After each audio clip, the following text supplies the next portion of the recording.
Korea Selatan tengah menjadi sorotan dunia setelah mengumumkan rencana besar untuk mengubah jet tempur KF-21 Boramae menjadi pesawat tempur generasi kelima. Keputusan ini memicu diskusi panas di berbagai media internasional, termasuk media Malaysia, yang mengupas dampak strategis proyek ini bagi kawasan Asia Tenggara. Langkah ini dianggap ambisius dan menjadi penanda keseriusan Seoul dalam melepaskan ketergantungan teknologi asing. Sekaligus menjawab ancaman yang kian meningkat dari Korea Utara dan Tiongkok. Jika berhasil, KF-21X akan menempatkan Korea Selatan di jajaran negara elit yang mampu memproduksi jet tempur siluman sekelas F-35, J-20, dan Su-57. Dikutip dari Defense Blog edisi Rabu, 10 September 2025 berjudul, South Korea to turn KF-21 into 5TH Gen Stealth Jet. KF-21 awalnya dirancang untuk menggantikan armada tua F-4 Phantom II dan F-5 Tiger II milik Angkatan Udara Korea Selatan, ROKAV. Sejak penerbangan perdananya pada 2022, 6 prototipe telah menjalani uji coba ketat hingga akhirnya mendapat persetujuan produksi massal pada Agustus 2025. Namun, ambisi Seoul tak berhenti di situ. Versi KF-21X akan dilengkapi Internal Weapons Bay, sistem radar siluman yang lebih canggih, Electro-Optical Targeting System, EOTS, layaknya F-35, serta Eye Mission Computer yang mampu mengordinasikan serangan drone Loyal Wingman. Dengan fitur ini, KF-21X akan menjadi pusat komando udara sekaligus penyerang garis depan. Dikutip dari Defense Security Asia edisi Jumat, 12 Agustus 2025 berjudul, South Korea KF-21X, Seoul as Bold Leap into the Fifth Generation Fighter Era.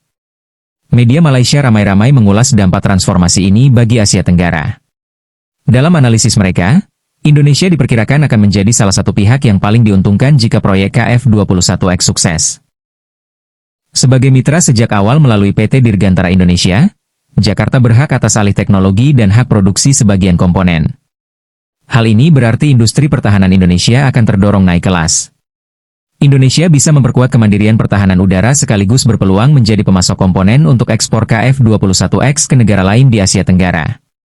Dengan meningkatnya ancaman keamanan di Laut Cina Selatan, kehadiran jet tempur generasi kelima ini akan menjadi daya gentar yang signifikan. Jika Indonesia berhasil memanfaatkan transfer teknologi ini, kekuatan udara kawasan ASEAN akan semakin berimbang. KF-21X berpotensi menjadi alternatif bagi negara-negara yang tidak bisa membeli F-35 dari Amerika Serikat. Dengan harga yang lebih terjangkau dibandingkan F-35 namun memiliki kemampuan mendekati setara. Pesawat ini bisa mengubah peta kekuatan udara di Asia Tenggara. Selain itu, kolaborasi Indonesia Korsel juga akan mendorong terciptanya ekosistem industri pertahanan baru di kawasan.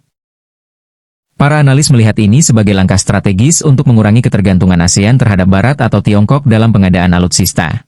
Perubahan dari desain 4-5 generasi menjadi generasi kelima memerlukan modifikasi struktural besar-besaran yang berpotensi meningkatkan bobot pesawat dan biaya produksi. Ketergantungan pada mesin General Electric F414 juga menimbulkan kekhawatiran terkait ekspor, karena setiap penjualan harus melalui persetujuan Washington. Di sisi lain, partisipasi Indonesia sempat tersendat akibat keterlambatan pembayaran kontribusi proyek. Namun jika pemerintah konsisten melanjutkan komitmen, Indonesia bisa memetik manfaat besar di masa depan. Keberhasilan KF-21X akan memperkuat posisi Korea Selatan sebagai kekuatan udara dominan di Asia Timur, sekaligus membuka peluang ekspor ke Asia Tenggara, Timur Tengah, dan Eropa Timur. Untuk Indonesia, ini berarti peluang mempercepat modernisasi TNI AU sekaligus mendapatkan akses teknologi canggih yang sebelumnya sulit diperoleh.